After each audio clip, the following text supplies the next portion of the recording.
네, 안녕하십니까. 공인노무사 이지혜입니다. 네, 사실 이쪽에 저희 프로필이 나와 있고 요게 공식 프로필이라고 할 수가 있을 건데요. 조금 더 수험생분들한테 와닿는 그 제 양력을 소개를 해드린다면은 결국에는 PT가 안 됐나요? 죄송합니다.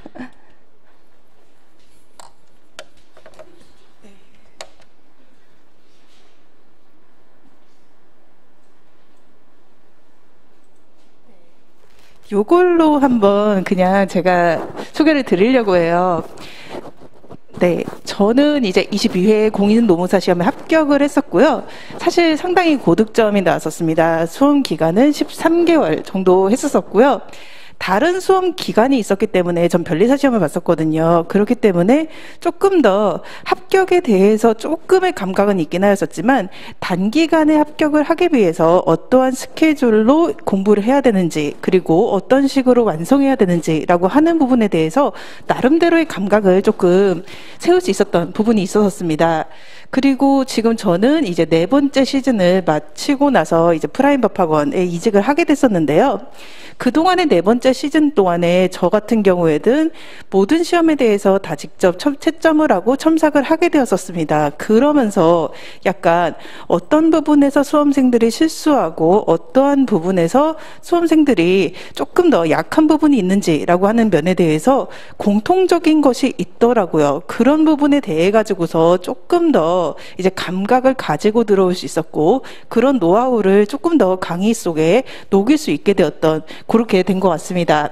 그리고 저 같은 경우에는 현재 주 4일로 이제 기업별 노동조합 우정노조라고 하는 곳에서 근무를 하고 있고요. 그리고 그 작년에 그 우정노조 집배원 총파업이라고 해서 시끄러웠던 부분이 있었을 거예요. 거기에서 그 파업의 법률적인 기초를 마련했던 것이 저였었습니다. 네, 그리고 나서 조금 더 수험적인 부분으로 들어가면은요, 저가 수험을 할 때는 약간 이런 부분이 있었습니다. 일단 노동법 시험에서 판례가 중요하다라고 하는 말을 이장훈 노무사님께서 해주셨어요. 그 판례를 쓰는 부분에 있어서 저는 약간 암기가 딸렸었습니다. 판례를 좀 못 외우는 병이 있었고요. 그리고 2차 시험이 논문 형식으로 되어 있다라고 하는데 저는 좀 글씨를 느리게 쓰는 병이라고 하는 것이 있었습니다. 그래서 저 같은 경우에 굉장히 많이 노력을 했었던 것은요. 적은 암기량을 가지고서 그리고 너무 많은 글을 쓰지 않고서도 질 좋은 답안을 만드는 것 이런 것들을 수험 시절에도 조금 많이 노력을 하게 되었었고요.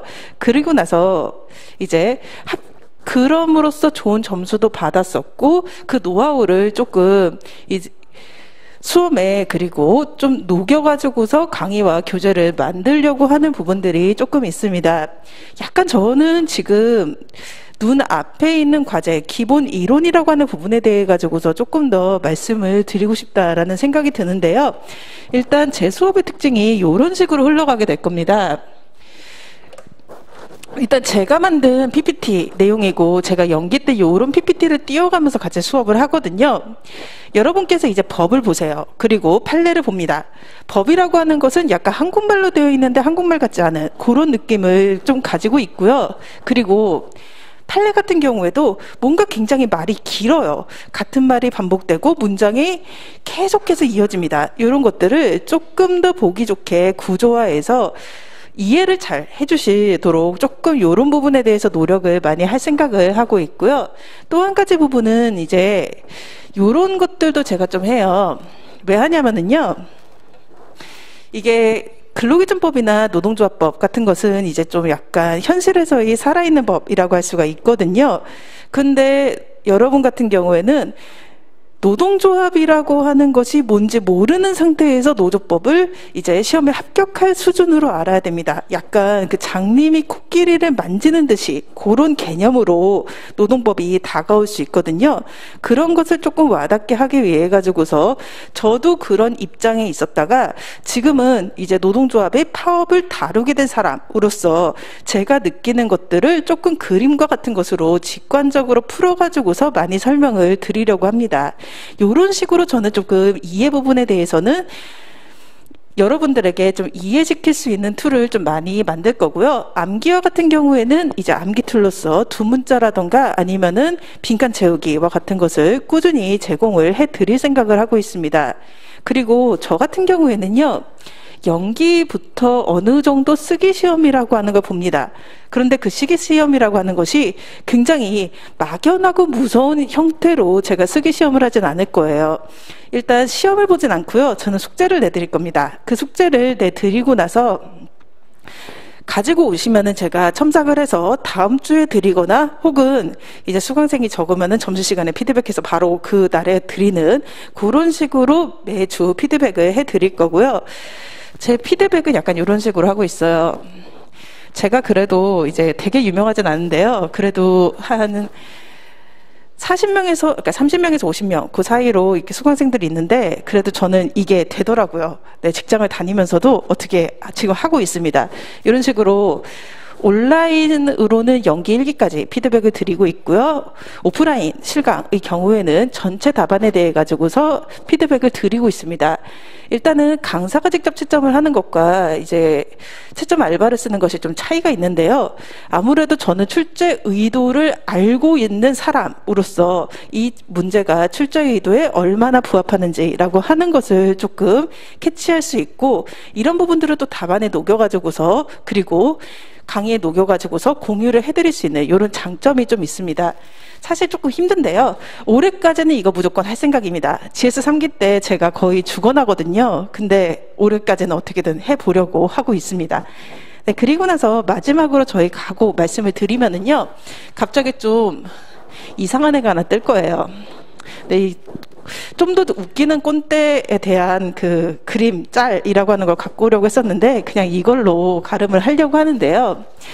왜 이걸 갖고 왔냐면은 뭔가 재밌는 것에 대해 가지고서 굉장히 재미없게 설명하고 있다라는 생각이 좀 들긴 하는데요. 어쨌거나 저 같은 경우에는 조금 친절한 강사에 속하거든요. 약간 착한 편이기도 하고 약간 성실한 편이기도 한데, 근데 제가 한 4년 정도 하다 보니까요, 일단 계속 제 수업에 들어오시는 분들이 계세요. 그런 분들이 다행히 작년에 되게 많이 합격해서 나가셔가지고서 올해는 조금 더 뉴페이스이신 분들하고 강의를 같이 갖기는 했었었는데요.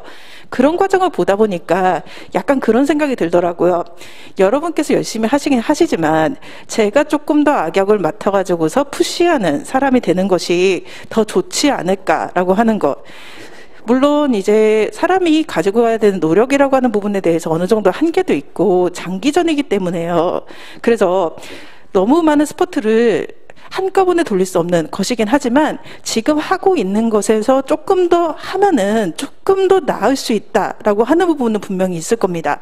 그런 부분에 대해서 저는 올해는 되게 열심히 푸시하고 잔소리하는 그런 스타일로 좀 바꿔보려고 이런 각오를 좀 하고 있습니다. 그래서 저는 약간 꼰대가 될 생각을 좀 하고 있습니다.